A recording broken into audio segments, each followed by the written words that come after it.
കോക്കാലിലെ ഷൺമുഖ മഠത്തിന്റെ തിരുമുറ്റത്ത് മേളപ്പെരുക്കങ്ങളുടെ അലയൊലികൾ സദാസമയവും നിറഞ്ഞു നിൽക്കും. 3 മാസം മുൻപ് ഗണപതി കയ്യിൽ തുടങ്ങിയ ചെണ്ടപഠനം ഇപ്പോൾ ചെമ്പടയും ത്രിപടയും കടന്ന് പഞ്ചാരിയിലെത്തി നിൽക്കുന്നു.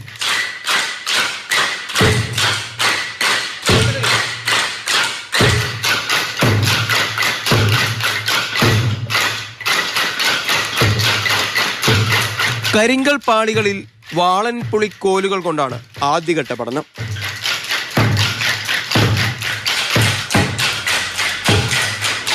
ചെണ്ട മുമ്പ് കാണുമ്പോഴേ ഇങ്ങനെ പഠിക്കാമെന്ന് എന്നെ വിചാരിച്ചുകൊണ്ടുണ്ടായി. പിന്നെ ഇപ്പോൾ വയസ്സാകുന്ന അവസരം കിട്ടിയത്. ആദ്യമെല്ലാം ഭയങ്കര ബുദ്ധിമുട്ടായിരുന്നു, മതിയാക്കാന്നെല്ലാം തോന്നി. ഇപ്പോൾ ഇൻട്രസ്റ്റ് ആയി.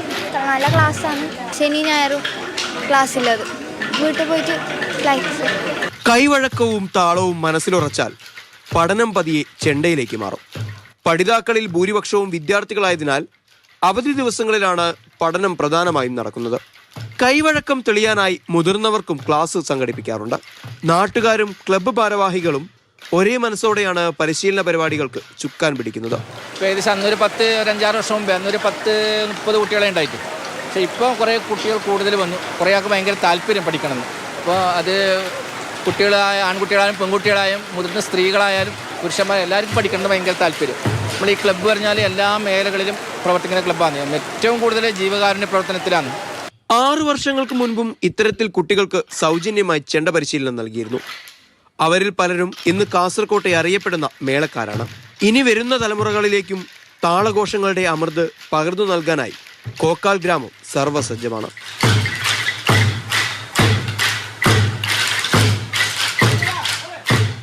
മാതൃഭൂമി ന്യൂസ്, കാസർഗോഡ്.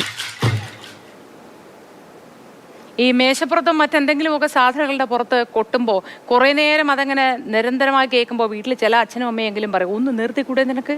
പക്ഷെ ആ അവസ്ഥയിലാണ് ഇപ്പോൾ ഒരു നാട്ടിലും മുഴുവൻ ഒരു ചെണ്ടക്കാരനോ ചെണ്ടക്കാരിയോ എങ്കിലും ഒരു വീട്ടിലുണ്ടാവണം എന്ന് വിചാരിച്ച് അങ്ങനെ ഒരു ഉദ്യമത്തോടു കൂടി ഒരു പഠനം നടത്തുക എന്തായാലും നന്നായിട്ടുണ്ട്. എനിക്ക് ഒരുപാട് ഇഷ്ടപ്പെട്ടു സാരംഗ്. എന്നെ സംബന്ധിച്ച് ചെണ്ട പഠനം അല്ലെങ്കിൽ ചെണ്ടയുമായി ബന്ധപ്പെട്ട കാര്യങ്ങൾ എന്നൊക്കെ പറയുമ്പോൾ നല്ല നൊസ്റ്റാൾജിയുള്ള ഒരു കാര്യമാണ്. കാരണം നമ്മുടെ നാട്ടിലും ഇതിന് സമാനമായിട്ട് ക്ഷേത്രങ്ങളിലെ ക്ലബ്ബുകളിലൊക്കെ തന്നെ ചെണ്ട പഠിപ്പിക്കുന്ന ക്ലാസ്സുകൾ ഉണ്ടായിരുന്നു. അതുകൊണ്ട് തന്നെ നമ്മുടെ കുട്ടിക്കാലം എന്ന് പറയുമ്പോൾ ഈ കരിങ്കലിൻ്റെ പുറത്ത് മരത്തടികൾ കൊണ്ട് കൊട്ടുന്ന ആ ശബ്ദം നിറഞ്ഞതായിരുന്നു. ആ ഒരു ഓർമ്മയിലേക്കുള്ള ഒരു തിരിച്ചു നടത്തായിരുന്നു സത്യം പറഞ്ഞു കഴിഞ്ഞാൽ എനിക്ക് ലഭിച്ചത്. ഇത്തരത്തിൽ പോയ സമയത്ത് അവിടെ എത്തിയപ്പോൾ ക്ലബ്ബിലെ ഭാരവാഹികളെ നമ്മൾ ആദ്യം കണ്ടു. ഇത്തരത്തിൽ ഷൺമുഖ ക്ലബ്ബ് മുന്നോട്ടേക്ക് വയ്ക്കുന്ന ആശയം എന്ന് പറയുന്നത് വലിയൊരു കാര്യമാണ്. കാരണം അങ്ങനെ ആളുകളൊന്നും അത്ര വിപുലമായി ചിന്തിക്കാത്തൊരു കാര്യം. കാരണം ചെണ്ട പഠനം എന്ന് പറയുമ്പോൾ അല്ലെങ്കിൽ ചെണ്ട എന്ന് പറയുന്ന സമയത്ത് തന്നെ നമ്മൾ ഓർക്കുമ്പോൾ അത് പുരുഷ കേന്ദ്രീകൃതമായിട്ടുള്ള പുരുഷന്മാർ ഷർട്ടൊക്കെ ഊരി മുണ്ടും മേൽമുണ്ടൊക്കെ അണിഞ്ഞ് കൊട്ടുന്ന ഒരു വാദ്യമാണ്. അതുകൊണ്ട് തന്നെ സ്ത്രീകൾ അങ്ങനെ കൊട്ടാറില്ല എന്നുള്ളൊരു കാഴ്ചപ്പാടുണ്ടായിരുന്നു ഒരു അടുത്ത കാലം വരെ. പക്ഷേ അവിടെ ശിങ്കാരിമേളം എന്നുള്ളൊരു തനതായ രൂപം വന്നതിന് ശേഷം സ്ത്രീകൾക്കും ഒരു പ്രാധാന്യം ലഭിച്ചു തുടങ്ങി. പക്ഷേ ക്ഷേത്രവാദ്യ കലയിൽ അപ്പോഴും സ്ത്രീകൾ പുറത്തേക്ക് വരാത്ത അല്ലെങ്കിൽ അവർക്കൊരു അവസരം കിട്ടാത്തൊരവസ്ഥയുണ്ടായിരുന്നു. ഇപ്പോൾ അതിനൊക്കെ ഒരു മാറ്റം ഈ കാസർഗോഡ് നിന്ന് ഉദുമയിൽ നിന്ന് ആരംഭിക്കുകയാണെന്ന് പറയുമ്പോൾ നമുക്ക് ഏറെ സന്തോഷമുണ്ട്. കാരണം അവിടെ ഇപ്പോൾ തന്നെ നമ്മൾ കാണുന്ന സമയത്ത് 40 വയസ്സ് കഴിഞ്ഞ ചേച്ചിമാർ, ഉദ്യോഗസ്ഥർ, അതുപോലെ തന്നെ കൊച്ചു കൊച്ചു കുട്ടികൾ, അതുപോലെ തന്നെ പെൺകുട്ടികളൊക്കെ തന്നെ ചെണ്ട അതിമനോഹരമായിട്ട് കൊട്ടി പഠിച്ച് കയറി അരങ്ങേറ്റത്തിനുള്ള തയ്യാറെടുപ്പുകൾ തുടങ്ങിക്കഴിഞ്ഞു എന്ന് പറയുമ്പോൾ അത് ഏറെ സന്തോഷം നൽകുന്ന ഒരു കാര്യമാണ്. മാത്രമല്ല ഒരു ഗ്രാമം മുഴുവനായിട്ട് അത്രയും സപ്പോർട്ട് ചെയ്ത് നിൽക്കുകയാണ്. അപ്പോൾ നമ്മൾ തന്നെ അവിടെ ചെണ്ട പരിശീലനത്തിൻ്റെ കാഴ്ചകൾ കാണാനായി അവിടെ എത്തിയ സമയത്ത് അവിടുത്തെ ആളുകൾ മുഴുവൻ അത്രയും സന്തോഷത്തോടു കൂടി അവിടെ ആളുകളൊക്കെ തന്നെ ഇനിയും കുട്ടികൾക്ക് അവസരം നൽകണമെന്നുള്ള അഭിപ്രായമാണ് അവിടെ ആളുകൾക്കിടയിൽ നിന്ന് ഉയർന്നു വരുന്നത്. 80ഓളം കുട്ടികളാണ്, അല്ലെങ്കിൽ 80ഓളം കുട്ടികളും മുതിർന്നവരും ചേർന്നാണ് ഇപ്പോൾ ആ ക്ലാസ്സിൻ്റെ ഭാഗമായിട്ടുള്ളത്. ക്ലാസ് പഠിപ്പിക്കുന്ന ആളുകൾ, അതുപോലെ തന്നെ വിശ്വേട്ടനാവട്ടെ അല്ലെങ്കിൽ അത്തരത്തിൽ നിതീഷേട്ടനാവട്ടെ, അവരൊക്കെ മുൻകാലങ്ങളിൽ അവിടെ പഠിച്ചിരുന്ന ഇത്തരത്തിൽ മഠവുമായും അല്ലെങ്കിൽ ക്ലബ്ബുമായും ചേർന്നൊക്കെ തന്നെ ചെണ്ട പഠിച്ചിരുന്ന ആളുകളാണ്. പിന്നീട് അവർ ഇതുപോലെ തന്നെ പ്രധാനപ്പെട്ട വാദ്യ കലാകാരന്മാരും മറ്റൊക്കെ മാറി.